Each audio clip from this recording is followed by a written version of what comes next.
예, 자, 이 말씀을 근거로 제목이 고독하십니까? 예, 고독하십니까? 예, 이런 제목으로 함께 은혜를 나누고자 합니다. 먼저 우리 함께 인사할까요? 네, 우리 앞뒤로 양옆으로 눈을 마주보면서 자, 주님의 이름으로 축복합니다. 주님 안에 사랑합니다. 시작. 주님의 이름으로 축복합니다. 네, 주님 안에서 사랑합니다. 네, 그래요. 예, 이제 제법 봄이다. 우리 어제 같은 경우 굉장히 그저께도 따뜻했는데요. 네, 또 조금 더 추워진다고 하니까요. 이 환절기에 더 건강에 유의하시기를 바랍니다. 예, 아직도 코로나 우리 환자들이 아직도 나오죠. 계약하면서 우리 마지막까지 우리가 좀 더 주의하시고 또 건강 잘 챙기시기를 바랍니다. 네, 데미안, 유명한 그 데미안이라는 작품의 저자가 유명한 시인 헤르만 헤세예요. 이 헤르만 헤세가 이런 말을 했어요. 인생은 고독 그것이다. 왜냐하면 인생은 남을 잘 모르기 때문이다. 예. 네, 옆 사람 한번 봤으면 좋겠어요. 잘 아세요? 네. 1954년에 노인과 바다 아시죠? 네, 그 유명한 노인과 노벨 문학상 받은 작품이에요. 네. 저자가 정말로 대작가 해밍웨이 아닙니까? 근데 충격적이게도 1961년 7월 2일 하여튼 여러 가지로 자신의 복잡한 문제로 자살을 선택합니다. 예, 그렇게 생을 마감하죠. 해밍웨이가. 근데 그의 유서에 이렇게 적혀 있어요. 나는 전류의 흐름이 그치고 필라멘트가 끊어진 전구처럼 고독하다. 이렇게. 예.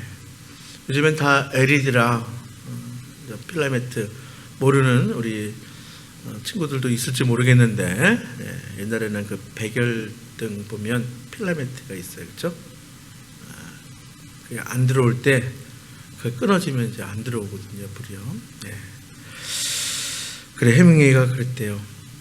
전류의 흐름이 그치고 또 필라멘트가 끊겨진 전구처럼 고독하다. 선택하지 않아야 되지만 참 그 복잡한 그 인간의 내면을 우리가 어떻게 알 수 있겠습니까? 자, 구약성경 창세기 1장에 보면 태초에 하나님이 세상을 창조하실 때에 하루하루 그때마다 하루를 마감하면서 하나님의 소감을 성경에 기록하고 있어요. 첫째 날에 다 알다시피 빛을 창조하시고 보시기에 좋았더라. 두 번째 날 궁창을 창조하시고 역시 보시기에 좋았더라. 세 번째 날 각종 나무와 또 식물들 채소를 창조하시고 역시 좋았더라. 이렇게 네 번째 날 하늘의 별과 달을 창조하시고 그리고 다섯째 날 물고기와 각종 짐승을 창조하시고 역시 보시기에 좋았더라. 여섯 번째 날 우리가 다 아는 것처럼 사람을 창조하신 후에 하나님이 이렇게 말씀하셨어요. 근데 너무 의외예요. 사람을 창조하시고 뭐라고요? 보시기에 좋았더라가 아니라 오히려 좋지 않게 보였다. 예. 이유가 뭐예요? 홀로 있는 게 좋지 않아 보였다 하는 거예요. 사람이 혼자였기 때문에 좋지 않아 보였다. 이렇게 말씀하세요. 아담 혼자 사는 것이 고독해 보여 별로였다는 거예요. 예, 그래서 하나님이 처방을 내리시기를 그를 위해 돕는 배필을 짓겠다 해서 아담이 잠든 후에 그쵸? 갈비뼈를 가져다가 하와를 만들어 짝을 만들어 주시지 않겠습니까? 자, 하나님은 우리로 이렇게 서로 사랑함으로 그렇죠? 혼자 있는 게 별로 보기 좋지 않아. 근데 짝을 이름으로 좋아 보였다. 좋았다. 예. 아담도 자기 앞에 나타난 이 여인을 보고서 놀라운 고백 아닙니까? 이는 내 뼈 중에 뼈요, 살 중에 살이라. 이만큼 위대한 고백이 어디 있겠습니까? 그러면서 기뻐했습니다. 예. 드디어 그의 정서에서 고독이 가셨습니다. 그런데요, 이 고독이 떠났습니까? 그렇지 않아요. 오히려 이렇게 짝이 주어짐으로 인간은 더 고독해진 것 같아요. 고독해서 누군가를 만나는데 사실은 만나는 중에 인간은 더 고독한 존재로 살아가요. 여러분, 여기서 우리가 꼭 기억해야 될 사실이 있습니다. 우리가 본래 홀로 태어난 존재라는 거예요. 아담 홀로 지어졌어요. 그렇죠? 하와도 마찬가지 아닙니까, 결국은? 자, 그리고 하나님께서 아담에게 짝을 만들어 주시기 전에까지도 홀로였고요. 그러니까 우리가 꼭 기억할 것은 뭐냐면 태생적으로 우리는 고독한 존재다 하는 거예요. 그러니까 내가 고독하다, 외롭다, 이상한 게 아니라는 거예요. 태생적인 우리의 존재라는 거예요. 자, 짝이 지어졌어요. 근데 이후에 가만히 보세요. 아담과 하와는요, 늘 각각이었습니다. 무슨 얘기냐? 사단에게 유혹받을 때 한꺼번에 받지 않아요. 각각 받습니다. 하와 홀로 유혹받죠. 그 이후에 하와를 통하여 또 아담, 그렇죠? 같이 유혹에 넘어가죠. 그런데 이걸 해결하기 위해서 하나님께서 찾습니다. 아담을 찾아요. 근데 범죄한 아담과 하와에 대한 그 범죄한 그 결과, 그것을 말씀하실 때에 각각 뭐예요? 따로 운명을 다르게 판결하셨다는 사실을 아십니까? 여러분, 성경은요, 우리가 서로 한 공간에 살지만 사실은 각기 혼자라고 말씀하세요. 우리 공동체를 이루게 하셨지만 사실은 우리가 하나님 앞에 갈 때 혼자 가는 거예요. 그래서 하나님 앞에 단독자로 설 수밖에 없는 게 바로 우리 믿음의 사람, 그리스도인들도 자, 하나님께서 우리를 공동체를 이루게 하신 그 이유가 있어요. 하지만 우리가 하나님의 선택받고 부름받는 것은 하나님 앞에 단독자로 서는 거예요. 부모님이 하나님께 선택받았다고 자녀가 그냥 덤으로 선택받는 거 아니거든요. 나 때문에 우리 자녀는 자동으로 선택받는 것 아니거든요. 여러분, 남녀가 서로 사랑할 때 고독이 극복되는 것처럼 보이지만 사실은 홀로라는 사실을 뼈저리게 느끼는 게 인생이라는 거예요. 네. 지난 주간에 제가 어릴 적에 신앙생활했던 교회에 담임 목사님, 그러니까 제가 초등학교 시절부터 청소년, 청년, 신학생 이렇게 영향을 많이 받았던 목사님이 감리교 제가 성장했거든요. 감독까지 하셨어요. 감독까지. 감리교에서 감독하면 제일 높다는 표현 정도인데 하여튼 가장 최고의 리더십이에요. 근데 그 감독을 짧게밖에 못 하셨어요. 감독되는 해에 바로 뇌출혈이 오셔가지고 건강상 일찍 은퇴하시게 되었어요. 그리고 상당히 긴 기간 동안에 정말 어려운 투병 생활을 하셨습니다. 소천하셨습니다. 장례식장에 가서 이제 제가 조문을 하는데 한 벽면에 이렇게 이제 사진들이 쭉 흘러가더라고요. 네. 얼마나 교회와 함께한 또 감리 교단과 함께한 그런 사진들이 지나가는데, 근데 제 눈에 유독 그냥 그렇구나. 우리가 함께 신앙생활하고 또 아무리 크고 작은 위대한 일을 해도 이렇게 쓸쓸히 하나님께 가는 거구나. 예. 그렇습니다. 여러분, 우리가 반드시 기억해야 될 것, 우리가 본래 홀로 태어난 존재라는 사실, 우리가 꼭 기억해야 할 것입니다. 여러분, 창세기에서는 아담과 하와가 벗고 있는 것이 부끄러워서 범죄한 이후에 내가 벗고 있는 것이 부끄러워서, 그리고 무화과 나무 잎으로 가리고 나서 나무 숲속으로 숨었다, 이렇게 기록하고 있어요. 이 역시도 뭐냐면 인간의 원초적인 고독을 이야기하는 거예요. 내가 부끄럽고 내가 숲속에 숨는 것. 여러분, 숨는다는 것이 뭐예요? 자신을 공개하기 싫다는 거거든요. 어릴 적에 우리 아이들이 놀 때 유난히 구석, 그렇죠? 이런데 유난히 이렇게 숨는, 저도 그런 기억이 있더라고요. 추운 날 그냥 왜 이불 속에 들어가는 게 그렇게 좋은지, 추워서도 그렇지만 그 속에 들어가 있으면 그냥 좋은 거예요. 그냥. 따라서 인간은 자기만의 비밀을 간직한 채 누구나 고독하게 살아가는 거예요. 아무도 내 인생을 대신 살아주지 못합니다. 여러분, 결정적인 순간에 보세요. 결국은 언제나 나 홀로, 내가 홀로예요. 그 홀로 결정해야 돼요. 선택의 문제도 마찬가지입니다. 여러분, 병들어도 마찬가지예요. 누가 대신 아파줘요? 아니죠. 나 홀로 그 질병을 견뎌야 하는 거예요.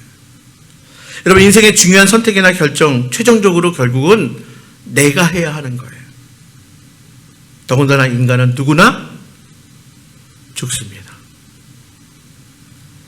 이 사실이 궁극적으로 우리를 고독할 수밖에 없는 우리 인생의 한계를 늘 경험하게 하고 느끼게 하는 거예요. 말씀드린 것처럼 누가 내 대신 죽어줄 수 없어요. 내가 누군가를 아무리 사랑한다 해도 그를 대신해서 죽어줄 수 없고, 누군가 나를 사랑한다 해도 내 대신 죽어줄 사람은 없는 거예요. 그러니까 보니까 우리의 삶도, 우리의 죽음도 결국 뭐냐면 나 홀로 감당해야 되는 거예요. 여기에 인간의 실존적인 허무와 고독이 여기에 담겨져 있는 거예요. 여러분, 신약성경 복음서를 보면요, 예수님의 생애를 이렇게 보면 여러분 어떻게 느껴지세요? 저는 예수님이, 그렇죠? 보니까 우리가 느끼는 감정을 다 인간의 몸을 오셔서, 저는 예수님이 슬퍼도 하셨고 또 화도 내셨고, 그렇죠? 기뻐하시기도 하셨어요. 자, 그런데 보면 전체적으로 이렇게 보니까 예수님이 늘 외롭고 고독하셨겠다. 예. 역사적으로 예수님만큼 인류에 찬양을 받은 분도 없어요. 근데 또 예수님만큼 외로운 분도 없었어요. 자, 이제 오늘 아침 본문의 말씀 32절 상반절에 보니까 뭐라고 말씀하세요? 읽어볼까요? 시작. 보라, 너희가 다 각각 제 곳으로 흩어지고 나를 혼자 둘 때가 오나니 벌써 왔도다. 주님은 당신 앞에 고독한 최후가 왔다고 말씀하는 거예요. 그동안 예수님을 따랐던 많은 사람들 얼마나 많았어요. 우리가 지금 마태복음 말씀을 매일 아침 묵상하는데요, 얼마나 많은 사람들이 예수님께 나옵니까? 그 기가 막힌 가르침 때문에 몰려오고요, 또 병고침을 받으려고 몰려오고요, 기적을 보려고 몰려옵니다. 정말 따르던 많은 사람들이 있었습니다. 그런데 이미 그들이 다 떠났어요. 사랑하는 제 날마다도 다 도망갈 것을 예수님은 예감하고 있었어요. 이때 예수님의 심정이 어떠했을까요? 그냥 원래 그냥 조촐하게 지낸 사람은 그냥 끝으로 가도 괜찮아. 여러분 다 경험했잖아요. 엄청난 환호를 받은 그 이후의 공허함, 수많은 사람들의 무리에 쌓여 있을 때의 그 허전함, 어땠을까요, 예수님이? 이제 뭐예요? 홀로 가야 할 골고다 그 언덕, 홀로 달려야 할 그 십자가, 이게 바로 눈앞에 놓여 있는 거예요. 자, 그러면 그 어느 때보다도 위로받아야 하고, 그 어느 때보다도 지지받아야 하고, 그 어느 때보다도 격려가 필요한 그런 시점이 아닙니까? 근데 그 시점에 모두가 떠난 거예요. 옆에 없는 거예요. 그러니 우리 주님이 얼마나 고독하셨겠어요. 그런데 주님만 그런 게 아니더라고요. 한 사람만 더 말씀을 드리면 사도 바울도 마찬가지예요. 알다시피 사도 바울이 얼마나 위대한 사람이에요. 신약 성경의 3분의 2가 사도 바울이 쓴 책이에요. 사도 바울의 전도여행을 통해서 얼마나 많은 교회들이 세워졌어요. 근데 사도 바울 역시 자신의 감정을 성경에 잘 드러내지 않는데도 불구하고 디모데후서 4장은 사도 바울의 생애의 마지막 부분에 쓴 편지거든요. 그 4장을 살펴보면 사도 바울은 사랑하는 제자이자 영적인 아들인 디모데에게 어서 속히 오라고 부탁합니다. 다들 떠나갔으니 너는 어서 속히 내게로 와달라. 추운 계절이 오기 전에, 겨울이 오기 전에 내게로 와달라. 여러분 한번 생각해 보세요. 백발이 성성한 바로 이 나이의 사도 바울, 지하 감옥에 갇혀 죽음을 기다리고 있는 이 사도 바울에게 가을이 점점 깊어가요. 추운 겨울이 다가오고 있어요. 그동안 가까이 있었던 동역자들이 더는 희망이 보이지 않자 사도 바울을 하나 둘 떠나갑니다. 여러분 아무리 순교적 믿음으로 살았던 사도 바울이라도 뼛속까지 파고드는 그 고독을 어떻게 견뎠을까요? 뼛속까지 스며드는 그 추위, 그 외로움 얼마나 힘겹게 보냈을까요? 여러분 그리스도인도 마찬가지예요. 아무리 믿음 좋은 사람이라도 여러분 고독하지 않는 것은 아니에요. 예수님도 고독하셨어요. 사도 바울도 고독했습니다. 예수님을 믿고 주님을 따라가는 그리스도인들도 다 고독합니다. 특히 예수님이 가신 그 골고다의 길, 그 좁고 험하기에 찾는 사람이 많지 않아요. 좁은 문으로 들어가는 사람, 좁은 길로 가는 사람은 많지 않습니다. 따라서 예수님을 믿는 그리스도인의 고독은 여러분 거의 숙명적입니다. 그렇다면 우리는 이 고독을 과연 어떻게 대할까 하는 거예요. 중요한 것은 이 고독, 이게 우리의 숙명과 같은 것이라면 어떻게 우리가 다루어야 할까? 과연 우리 주님은 고독을 어떻게 이기셨을까 하는 거 아닙니까? 먼저 예수님은 사람들이 다 나를 버리고 떠나도 하나님은 여전히 나와 함께 계신다는 믿음으로 고독을 이겼습니다. 고독도 믿음으로, 즉 하나님이 나와 함께 하신다, 예수님이 지금 나와 함께 하신다, 이런 믿음으로 고독을 이겼어요. 주님이 그러셨어요. 우리가 32절 하반절의 말씀 마저 보면 그러나부터 읽어볼까요? 그러나부터, 자 시작. 그러나 내가 혼자 있는 것이 아니라 아버지께서 나와 함께 계시느니라. 그렇습니다. 예수님 고독하지 않았다는 거 아니에요. 외롭지 않았다는 거 아니에요. 그런데요, 그러나 내가 혼자 있는 것이 아니라 뭐예요? 아버지 하나님이 지금 나와 함께 하신다는 거예요. 아버지께서 나와 함께 계시느니라. 이런 믿음과 확신이 바로 예수님으로 하여금 이 고독의 시간을 극복하게, 승리하게 하셨습니다. 이것이 바로 우리가 배워야 할 고독을 대하는 첫 번째 비결인 거예요.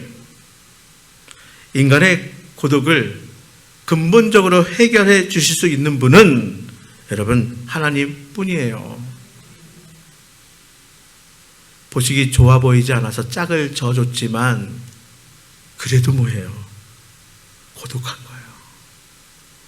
내가 고독해서 가족, 또 지인, 친구 내가 삼아보지만 그래도 우리는 숙명적으로 고독한 게 우리 인생이에요. 이 고독을 근본적으로 해결해 주실 분은요, 하나님 한 분밖에 없어요. 다 아시는 우리 성도님들은, 제가 30살 되던 해에 큰 사고가 났잖아요. 병원에 있는 동안에만 7번 수술 들어갔잖아요. 여러분 수술 들어갈 때 제가 느낀 게 있어요. 아무리 주변에 사랑하는 사람이 있어도요, 수술실 문이 열리면 저 혼자 들어가는 거예요. 아세요?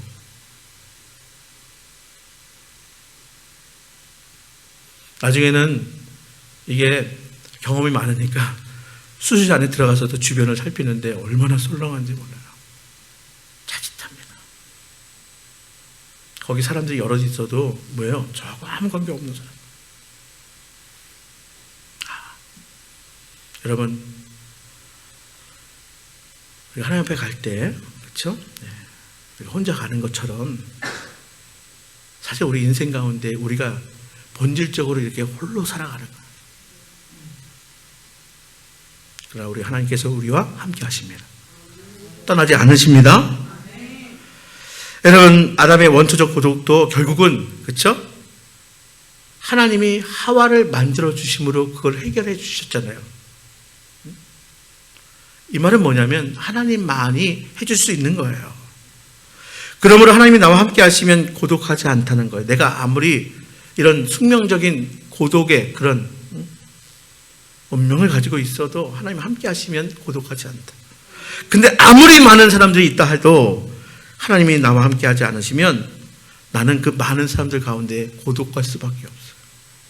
여러분, 군중 속의 고독 아시겠어요? 왜냐하면 사람은 나와 늘 함께 할 수 없습니다. 여러분들 부모님이 여러분들과 늘 함께 할 수 없어요. 여러분의 남편이 아내가 여러분과 함께 할 수 없어요. 늘. 여러분의 자녀도 마찬가지예요. 여러분이 아무리 사랑하는 자녀,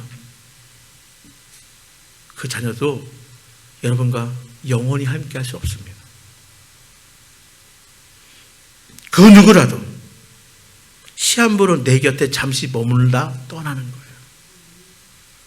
우리는 그래서 떠남이, 헤어짐이 참 힘들죠. 그런데요, 이게 우리 숙명이에요. 만났다 떠나는 거예요. 시한부라는 거예요, 다.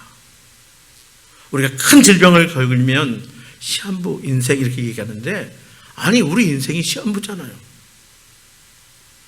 우리가 믿음으로, 은혜로 영생을 얻었지만 이 땅에서 영생의 삶이 아니잖아요. 시한부의 삶이잖아요. 그러나 우리는 외롭지 않다. 왜요? 하나님이 언제나 우리와 함께 하시니까. 우리 주님이 나와 함께 하시니까. 우리 주님은 그래서 내가 너희를 고아와 같이 버려두지 않겠다고 말씀하신 거예요. 그래서 부모가 어찌 자녀를 잊겠습니까? 근데 그 부모가 너를 잊을지라도 나는 너를 잊지 않겠다. 나는 너를 고아와 같이 버려두지 않겠다. 여러분, 우린 절대로 고아가 아니에요. 저 고아거든요. 두 분 다 돌아가셨으니까. 그런데 고아가 아니래요. 예, 고아 좀 계시죠? 아버지 하나님과 예수님이 나와 함께 하신다. 기억하시기를 바랍니다.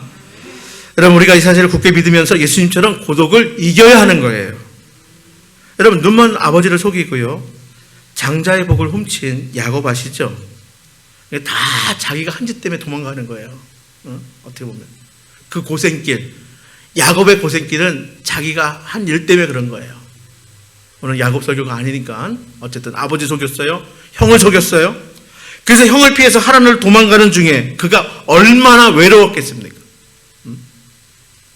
얼마나 고독했겠습니까? 그가 베델이라는 곳에서 노숙합니다. 노숙해요. 돌을 베개 삼아서 자고 있어요. 놀라운 환상과 함께 하나님의 음성을 듣습니다. 내가 어디로 가든지 너를 반드시 아버지의 집으로 돌아오게 하리라.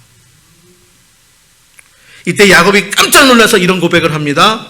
창세기 28장 16절 말씀입니다. 야곱이 잠이 깨어 이르되 여호와께서 과연 여기 계시거늘 내가 알지 못하였노라. 어디나 계신 하나님, 여호와가 그곳에 내가 가장 고독할 때에, 두려워할 때에 여호와가 여기 계시거늘 내가 알지 못하였다는 거예요.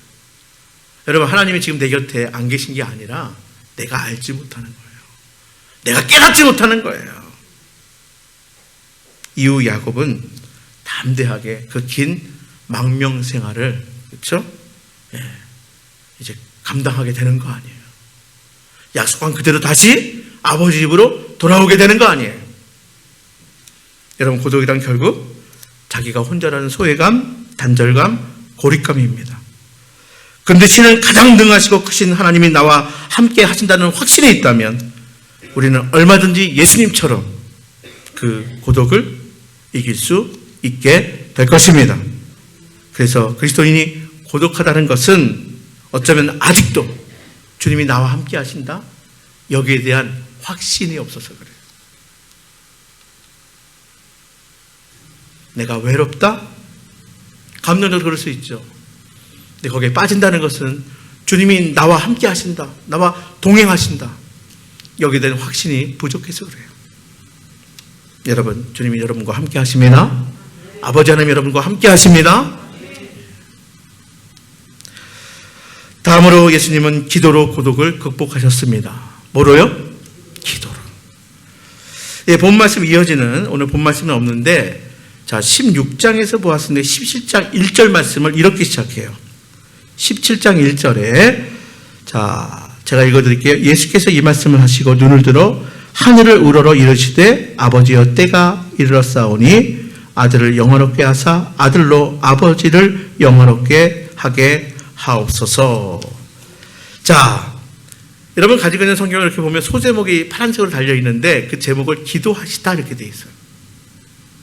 그러니까 16장 우리 오늘 본문 말씀 다음 바로 이어서 예수님이 뭐냐면 기도하세요. 기도하세요. 눈을 들어 하늘을 우러러 이르시되 아버지여 때가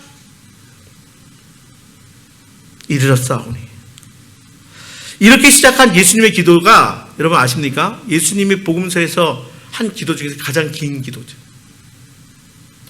요한복음 17장 마지막까지 다 예수님의 기도예요.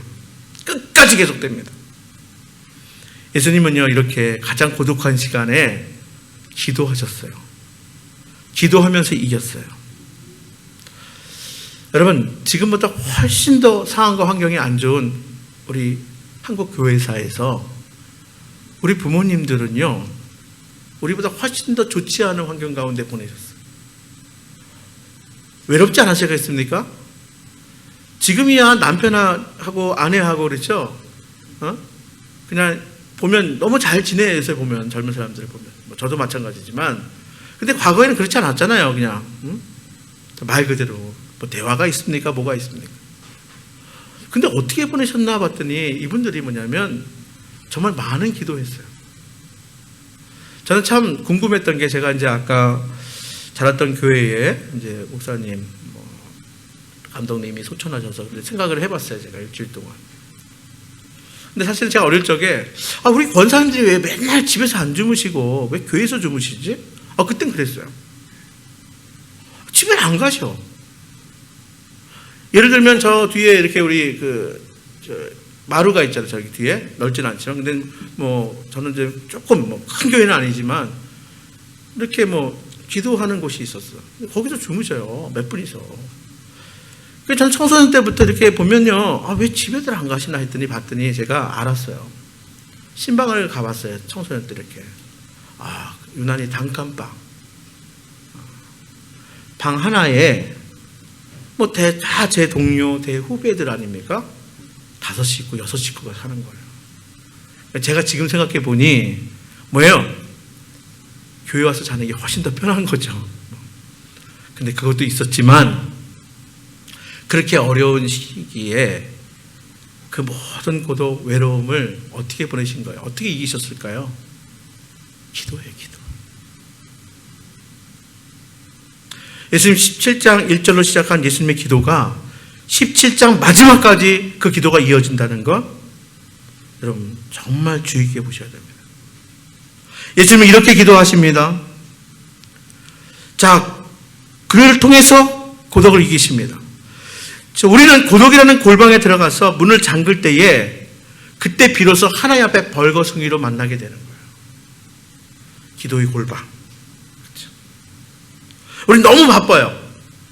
너무 눈에 보이는 게 많아요. 하나님 우리의 세밀한 음성에도 들으시고 응답하시지만 그러나 우리가 기도의 골방에 들어가서 문을 잠그는 순간 하나님 앞에서 나의 모든 것을 벗어놓고 하나님 앞에 1대1로 쓰는 거예요. 그러므로 그리스도인에게 고독은 이게 부정적으로만 볼 게 아니라는 거예요. 오히려 고독은 우리가 하나님 앞에 절실하게 기도할 수 있는 나만의 골방이라고 생각하면 딱 맞습니다. 내가 외로울 때, 내가 고독할 때, 내가 기도의 골방이구나. 그때 비로소 하나님과 대화하는 거예요. 뿐만 아니라 예수님은요, 이 순간의 공생의 기간에 보면 예수님은 그 많은 사람들이 몰려올 때도 정기적으로 홀로 광야로, 홀로 산으로 올라가셨어요. 기도하기 위해서 예수님이 오히려 홀로 계시기를 선택하신 거예요. 고독을 선택하신 거예요. 여러분 지금 고독하십니까? 예수님처럼 기도하시기를 바랍니다. 제가 잘 표현하잖아요. 자다가 눈이 탁 떠져요. 이제 알았어요, 제가. 다시 자려고 애쓰지 않아요. 기도하게 하시나 보다. 나하고 대화하기를 원하시는구나. 요즘에 무슨 일로 불면증에 시달리십니까? 여러분 단잠 주무시기를 바랍니다. 그런데도 잠이 안 오면 그 고독의 시간, 나에게 골방이라고 여러분 여기시고 기도하시기를 바랍니다. 고독은 고뇌하라고 주어진 것이 아니라 기도하라고 주어진 것이에요. 그렇다면 어째서 기도가 고독의 처방이 될 수 있을까 하는 거. 여러분 알다시피 이제 다 알죠, 우리는. 기도는요, 예수님과의 대화예요. 기도는 주문이 아니에요. 독백이 아닙니다. 기도는 예수님과의 속 깊은 대화입니다. 그러니 내가 고독할 때, 내가 외로울 때 더 깊이 예수님과 만날 수 있잖아요. 대화할 수 있잖아요. 예수님께 대한 나의 사랑의 고백, 나의 신앙의 고백, 예수님의 용서와 사랑의 말을 듣는 소통의 그런 시간, 기도의 시간인 거예요. 여러분 제자들마다도 다 떠나간 그 고독의 자리에서 예수님은 요한복음 17장 긴 기도를 드렸어요. 그 순간 예수님의 고독, 예수님의 그 외로움, 예수님 아마 이기셨을 거예요.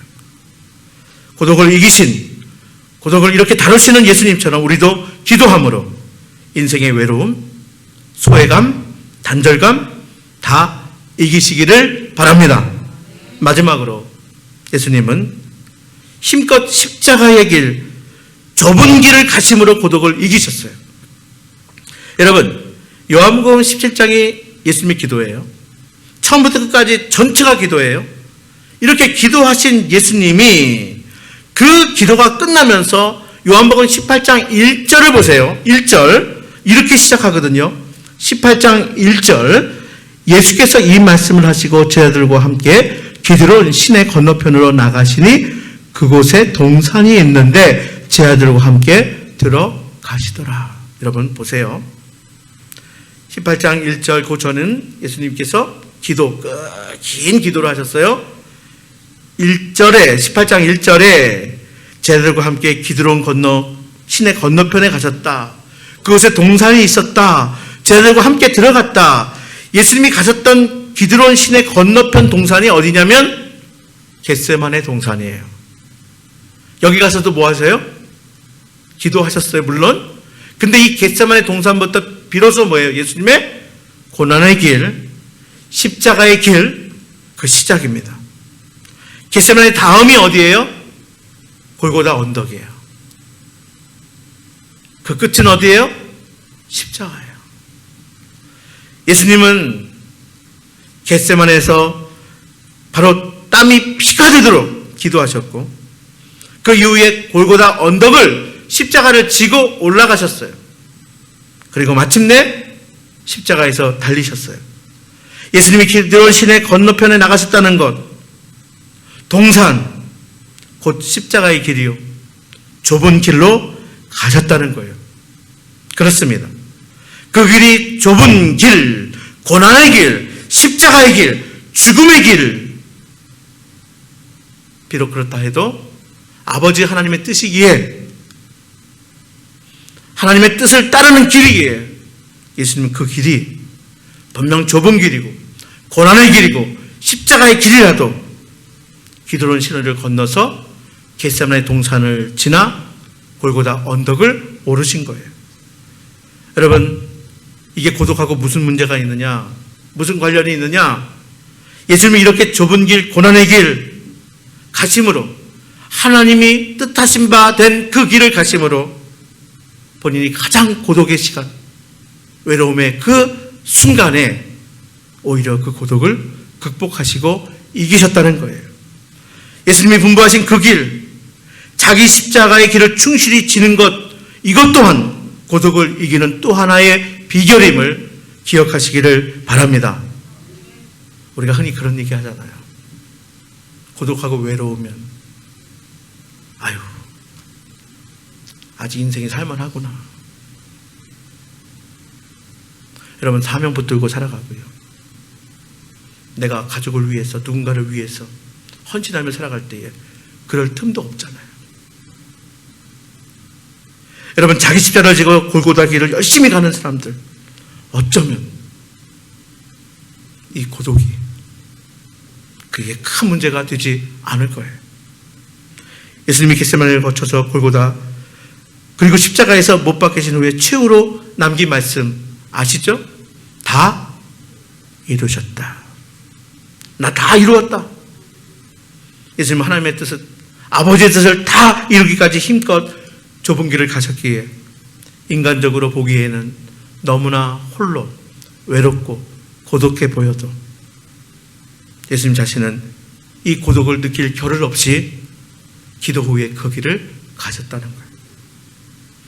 여러분, 이처럼 예수님은 고독을 겪으셨으나 그 고독을 잘 다루셨어요.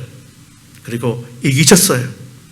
그래서 오늘 본문 말씀 33절의 말씀에, 자, 33절 말씀 우리 다시 한번 봉독합니다. 이것을 너희에게 이르는 것은 너희로 내 안에서 평안을 누리게 하려 함이라.